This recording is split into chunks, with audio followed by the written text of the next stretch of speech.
What up, guys? This is your boy Kofi with KO Sports Talk, and I just wanted to make this video because, you know, yesterday, I'm pretty sure you guys saw that abomination of a game that the Bears displayed on Sunday afternoon.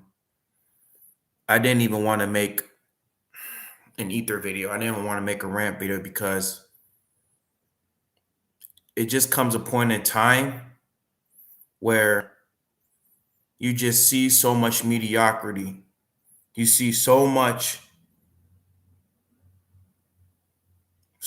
disappointment. You see so much failure from this Bears organization. It's like you're almost talking to a damn brick wall. It's like you try to talk to it, but it doesn't even respond to you. And let me tell you guys something. I've been watching this team for about 20 years, since 2001. I've seen a lot of great Bears teams, and I've seen a whole lot of bad Bears teams. But this Sunday, that showing that was displayed on Sunday afternoon, that abomination that Matt Nagy displayed, was just horrible. Now I want to read you off a stat. 1.1 yards gained, 47 yards of total offense, 1 yard passing, 46 rushing. That was the Bears' total stats from yesterday. And not only that, that was one of the worst offensive showings, the second worst offensive showing since the Super Bowl era, spanning over 50 years. And coincidentally, the first one was in 1981 when the Bears faced the Detroit Lions, coincidentally. So you already know that this Chicago Bears organization is not known for having great offenses at all. Our team is always built on defense, defense, defense, defense. Now, granted, defense can win you championships, but in today's NFL, especially today's NFL, where it is so catered to offenses, that the NFL has catered to offenses so much that they created rules to help benefit the offense, to have 47 total yards of offense in today's NFL. That's not even trash. You can't even say that's trash. That's like trash. Saying it's trash is an understatement. That's like, it's a damn abomination, man. A freaking abomination. I'm trying not to cuss, man, but it's like, damn. I've been through the 2014 Chicago Bears where they gave up back-to-back 50 points games. Granted, that was the worst defense that year. But our offense wasn't even that bad. Not even last year. Mitchell Trubisky was not this bad. Mitchell Trubisky, and with all his deficiencies, Mitchell Trubisky was never this bad. Never, ever. Within the 4 years he's been playing in this organization, Mitchell Trubisky was never this bad. Never. I can't remember not one game. Even though he overthrew so many people, even when Matt Nagy, numbskull Matt Nagy, made him a pocket passer, he was never this bad. Because granted, Mitchell Trubisky, he improvised during those times when Matt Nagy was doing some of those play calling. One thing I could say about Mitchell Trubisky over Justin Fields is that He was more better at improvising those plays that Matt Nagy designed, and he was able to roll out and escape some of those pass rushers. But this game that Matt Nagy displayed for the quarterback, he set him up to fail. I've been saying this since February. George McCaskey made a mistake. George McCaskey and Ted Phillips made a mistake in bringing back Matt Nagy to the Chicago Bears team. You already saw what happened against that Saints game.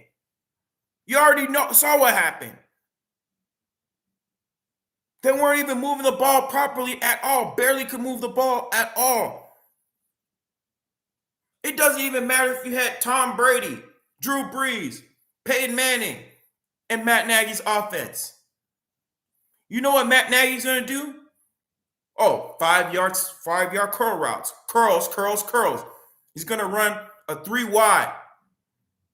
He's going to have two empty backfield set. He's going to have 3 wide, receive 3 wide.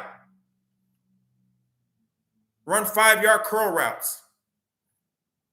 What's the point of having all these speedy receivers if you're going to run these short to intermediate routes and it's not going anywhere? Why are you going to run these 3-4 ISO plays?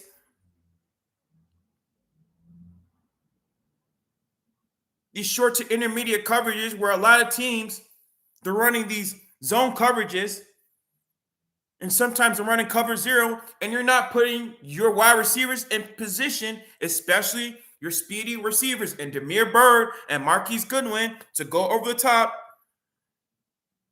and make these defenses honest.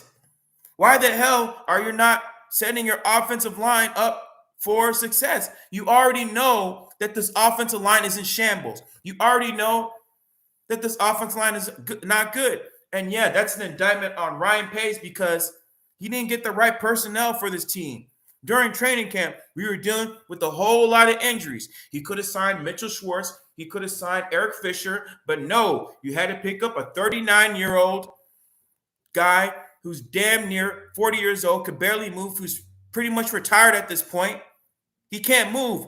I mean, what did you expect? Do you think he was going to stop Myles Garrett, a 6'4", 280-pound man of a beast? Do you honestly think he was going to stop him? Seriously, did you honestly think he was going to stop him? No.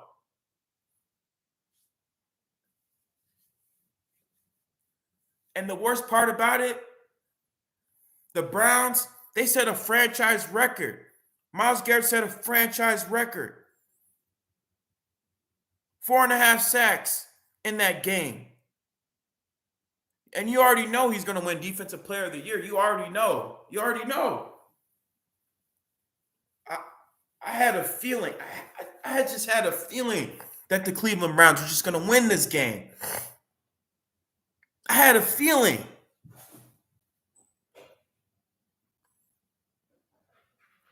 $47 total yards of offense.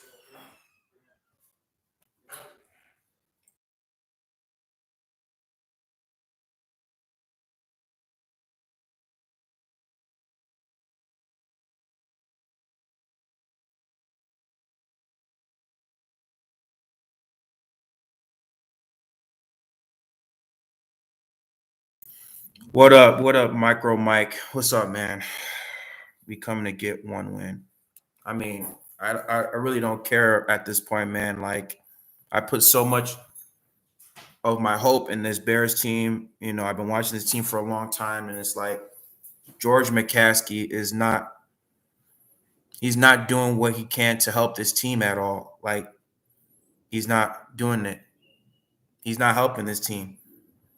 I mean, you're the charter franchise of the NFL. I mean, yeah, granted, I mean, like, we're not the Detroit Lions, we're not the Pittsburgh Steelers, we're not the New England Patriots, we're not any of these teams. We are the charter franchise of the NFL. And when you're the charter franchise of the NFL, everybody should be following suit, man. Should be following you, should be looking to you as the standard of the NFL. George Halas, the guy who founded the Chicago Bears, who founded the NFL, has paved the way for a lot of these NFL players, have paved the way for a lot of these coaches to do what they love. And the fact that his legacy is being tarnished by his family just shows you where this organization is at, the structure of this organization is at. And it's like, I didn't even want to make a rant video. It's like, I'm just disappointed in this team. And that offensive showing that Matt Nagy did, it's like, if I was the ownership, I would have told Matt Nagy, hey, don't even worry about going to the press conference. Here's your pink slip. I mean, 47 total yards of offense. Not even the 0-16 Lions was that bad. Not even the 0-16 Browns was that bad. That's how bad it was. That's how bad it was, Micro Mike. That's how bad it was. And it's like, I don't know. I just, I don't know. And it's like all these other teams, the Baltimore Ravens, they make fun of us, they clown us, saying that they're a better organization than us. Uh, the Giants saying they're a better organization than us. And man, it's just, I know it's a game, but it's like just the disrespect that the Bears get, not only from these fans, but from the national media each and every year. Pretty much for my entire life, I've just been hearing ESPN just trash and clown the Bears. And it's like, George McCaskey, you got to look at yourself in the mirror. You got to seriously look at yourself in the mirror and tell yourself, am I leading this organization to where it needs to be successful? And if you're not, then you need to sell the team immediately and give it to somebody who's competent enough to run this organization to where it needs to be. So, I mean, I don't even want to make this video too long enough. Thoughts on Justin Fields? I mean, what can I say about Justin Fields, man? Like, he was not good, but at the same time, he didn't even have enough time to throw. He only had 0.8 seconds to throw the ball. 0.8 seconds. He didn't even have not even one, not two. You know the average time for QB to wait inside the pocket and throw the ball? It's an average of 2.5 to 3 seconds. He only had 0.8. The offensive line was not good. And that's an indictment on the head coach because you're not getting your players ready. You're not getting your players ready to be prepared. You have a whole week to prepare for a team. You have a whole week to prepare and scout against these teams. And if you're not doing that, if you're waiting till like Wednesday or Thursday or Friday, you're not helping your team. You're not helping to prepare your team to win. And Matt Nagy, he hasn't even done a good job. He hasn't allowed Justin Fields to play with the ones the entire training camp. He's only allowed Andy Dalton to do it. And granted, I get it. Andy Dalton, he's a veteran quarterback. I get that. But the fact that you're not allowing your rookie quarterback to play with the ones, you're stunning his development. And you already saw on Sunday that this ruined his confidence. You already saw on the field how dejected Justin Fields was after the game. You saw how dejected he was, how sad he was because he really wanted to win that game. He really wanted to win that game. It's just the head coach, the coaching staff, they didn't prepare him. They didn't prepare him. And I don't even want to make my rant video on the Detroit Lions because, man, like this, I don't even want to make my hate week video after this showing. I mean, I won't even be surprised if the Lions beat us. I won't be surprised because the Lions, they almost beat the Ravens. The Ravens should have lost that game, and they beat the Chiefs.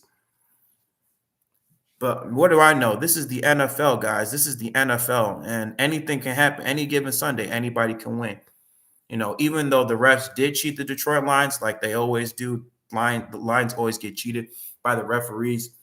But I don't see us winning next week, to be honest. I barely don't even see us winning at all this season, to be honest. But yeah, man.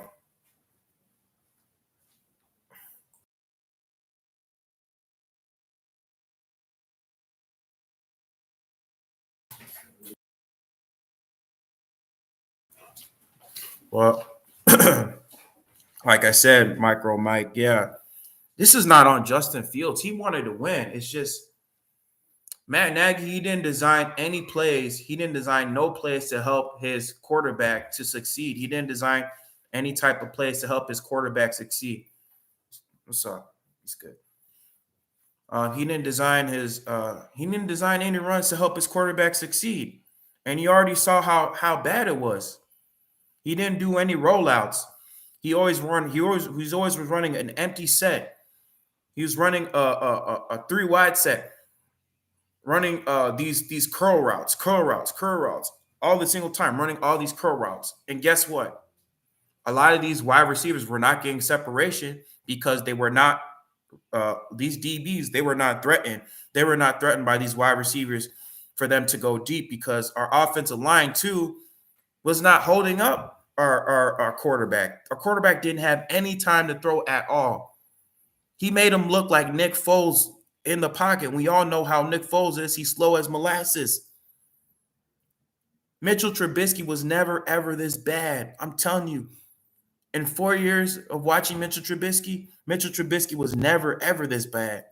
And even when Matt Nagy designed certain plays, Mitchell Trubisky, he improvised during the post snap reads where he would just go out and roll out and take off running because at some instance he knew nobody was open because all these schemes were not working. Matt Nagy's boneheaded cute plays was not working.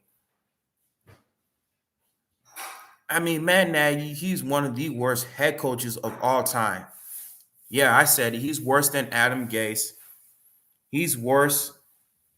He's almost as worse as Matt Patricia. Hell, even worse than him.